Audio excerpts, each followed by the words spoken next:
Good morning. It's Friday, everybody. You ready for the weekend? I am. I decided last night to, when I got up this morning, really go and listen to what some international news medias are saying about our presidential race and the candidates and get a different perspective on another country and how they see what is happening here in the United States. And what I found from every single news outlet that I went to, which was Canada, England, Australia, New Zealand, of course English speaking so I could understand them. Even the French, because they have a way to watch their news in English. And every single channel that I went to is laughing at Harris. They're laughing. They are laughing that she's even the candidate for president. That's not good for this country. They all think she is incapable of being president. They all look at the interview and they came away from that interview thinking she was a pissed off woman because she was questioned by a non-partisan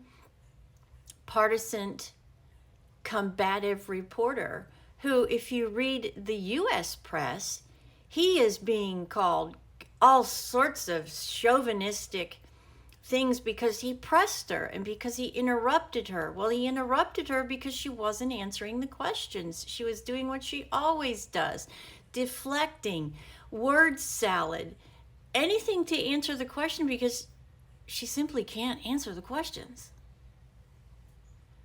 Every one of these outlets internationally is saying the same thing. How can this woman even be a candidate for president of the United States of America? They all come away from the interview thinking, well, if there was any undecided votes, they definitely are not going to vote for her now because she came across as hostile, unapproachable, mad, condescending, with this air of what I've been saying for weeks and weeks is, how dare you ask me a question? Like she thinks that she's not supposed to be asked any questions. The presidency is all about asking questions and making decisions. And after all, the American people are her boss. She's accountable to them. It was such an eye-opening experience. And if you happen to see this video, I would strongly encourage you to go and watch international media, international news, and get a completely non-biased, completely irrelevant point of view, as far as we're concerned anyways, and listen to what they're saying. If you're at all an American who is concerned about our position in the world, you need to go listen to what these countries are saying about the United States and about our political system and about this woman who so many people thinks is the messiah to the problems in our land. And the biggest misnomer about the left and their position about the people on the right is this. They all seem to think that we think that Donald Trump is this god and that he is the best thing that ever happened to them in this country. And there's two Donald Trumps. There's the personal Donald Trump, the celebrity, and then there's the presidential Donald Trump, the former president of the United States. And the people in MAGA that support Donald Trump are the people who support the presidential Donald Trump because of what he has done, what he did in the 4 years he was in office. The amazing things that he did while he was in office. He gets no credit for the fact that he pushed through the vaccine for COVID. That's completely lost on the entire media in the United States. It's not internationally. The international press is still questioning why this man was nearly assassinated. When is the last time here in the United States you have actually heard anything about the attempted assassination on this man? If Donald Trump had been assassinated, there would be a war, a civil war raging right now. And the fuel for that war is the left and the left rhetoric. They blame Donald Trump for everything, for every one of their failures, for every single problem that this country has. It's Donald Trump's fault. Well, if you go listen to the international media, they will tell you that the left and the Democrats have been in power for 12 of the last 16 years. And at one point in that time frame, they had every single branch of government that they were in control of, and they yet to have given this country the right direction. And their same old, exhaustingly tired, ridiculous excuse is that it is somebody else's fault.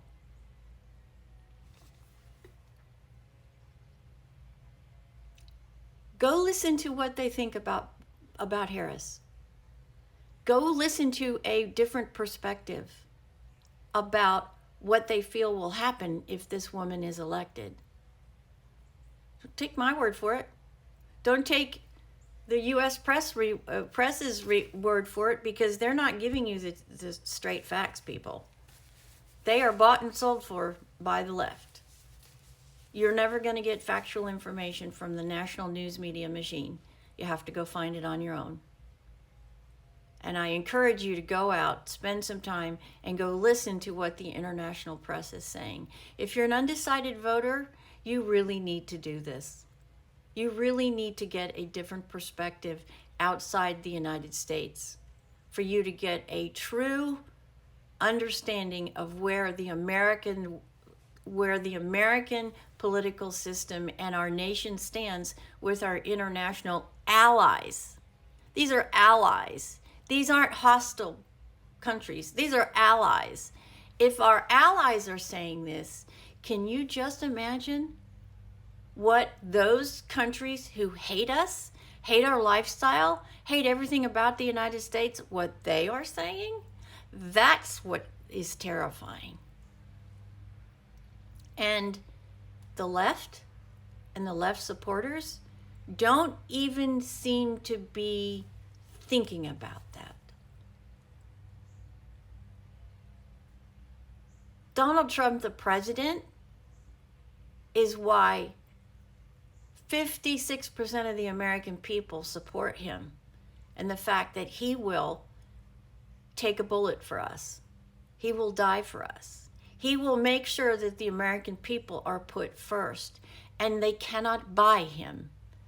This is why there is so much hatred, because he is exposing the swamp, and it terrifies them, because that means they lose power, they lose money. Go listen to the international press, and you will come away with it like I am, where you're like, oh my God, we are in real trouble if she is elected. Have a great Friday, everyone.